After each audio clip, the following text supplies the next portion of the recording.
Welcome, ladies and gentlemen, boys and girls. It's your boy Beaky, and let's talk tabletop RPG. Roll some dice. No matter if it is plastic dice, metal dice, I have a bunch of D&D accessories. Whether it be town figures that are already pre-painted, monsters, 56 of them, whole entire battlefield map sets that take hours to put together, or maybe I'll do a little bit of custom minis for my players because they want something a little bit more handmade, or little ones like this. I've done it all over these last few years, and I'm here to share it with you. I'm going to be going over these products that I bought over the year, my dice sets, the things from Kickstarter, and much more. Some of the big stuff will be these battle system terrains, so stick around to see these videos over the next few weeks. Links in the description to the different items as I review them and they come out. Thanks for watching. See you soon. And for today, we're going to be reviewing and setting up the Rune Monastery. So let's get right into it. Has your players ran up on a Rune Monastery? What creatures lie within? Is it completely barren? Is it just something for your players to explore? Well, this one's supposed to be their most basically modular build. You could make this any way you particularly like it. So I'm gonna get in there, clip some stuff together, open it up, and get everything out and see what I can come up for my players for my next session. So it's happening soon. So let's get into the build section, and I'll talk about actually playing with it a little bit later. See you soon.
Alright guys, the build process is complete. And as you see here, we have a pretty ruined monastery. Let's zoom in and take a look at some of the features if we please. So we have the front door right here. It has these eagles over here. I have one on the left, doesn't have an eagle, just to make it seem even more ruined than it actually might be, depending on how you want to build yours. As you can see right here, we have these like ruined turrets hanging out with these kind of dragon or eagle heads.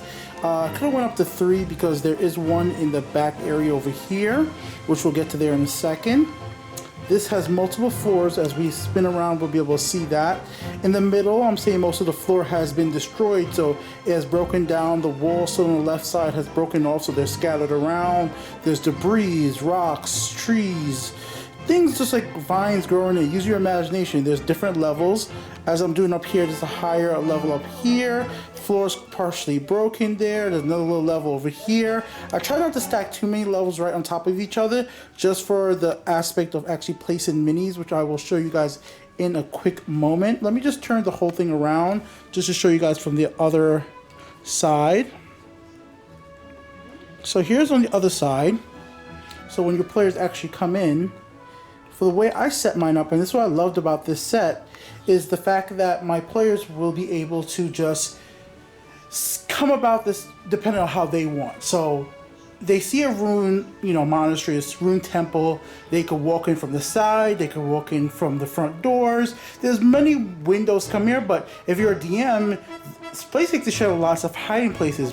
Enemies could be hiding on the rubble, or for me, I'm going to be hiding enemies like, oh, we have this small little guy up here. He might have, you know, some throwing axes hiding all the way up on the 3rd floor.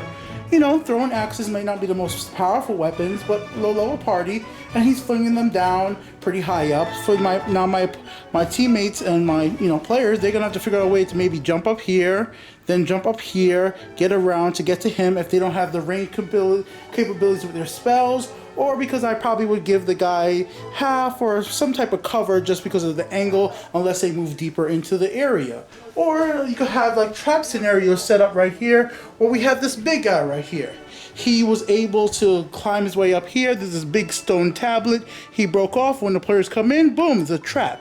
He throws the stone tablets down, make everybody make a dexterity saving throw. Everybody that got out of the way takes no damage. Anybody that did takes 2d6, you know, bludgeoning damage from getting hit from the stone, hit in the ground and shattering all around.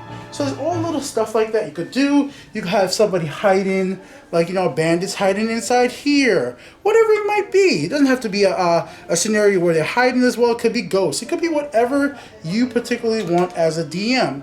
They also had steps. You could have steps leading in if you want to set that up. As I'm playing this as rune, the steps won't be there. And this was completely modular. So for me on the back end, I did another little turret area right here with a lot of, as you see, debris all around. It's going to be really easy to store this. Like, this is going to be so easy just to simply, take this apart, put this away in my storage bin.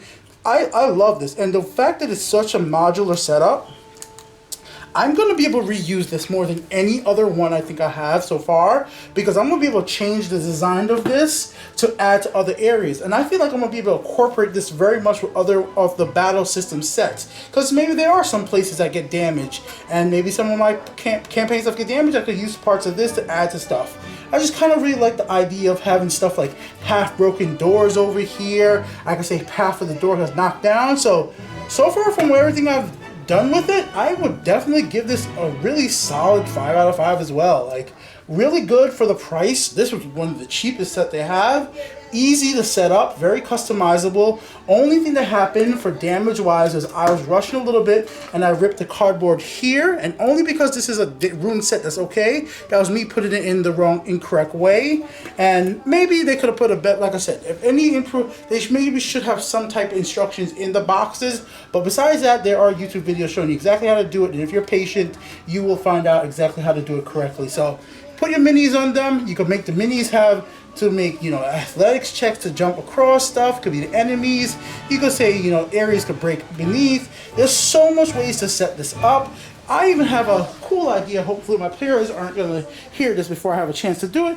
I'm going to actually use this monastery as it is, and then do a fully working monastery as well, and have it be affected by an illusion. So when my players first saw the monastery, it's going to be all dilapidated and ruined. They're going to visit it. There's nothing to find here. But next time they walking past the monastery, oh, the monastery is now all build up and looks nice again until they go in and investigate it that somebody has cast a spell to make it look like this way and maybe pulling innocent bystanders into it to get trapped and have themselves be robbed or whatever nefarious thing a bad guy would want to do with it. But there's all different kind of ideas you could do with this. You could have an underground basement area hidden away underneath a bunch of pile of rubble, and then you could have another, you know, have another battle system map. Like, this is the type of thing I like to use with stuff like the more futuristic stuff, even if it's in D&D, where you can put something like the Gothic core set, even though this has metallic and that type of stuff. Oh, this is an artificer's workspace. Even though it says core space, all you gotta do is make your campaign set and be able to fit that. This is type of stuff that my players never seen before. It's something that was hidden away underneath this rune monastery for whatever reason. So once again, I hope you guys enjoyed this video. It showed you guys a complete build process and my thoughts of it so far from checking it out and using it. I can't wait till I bring you guys more. Later.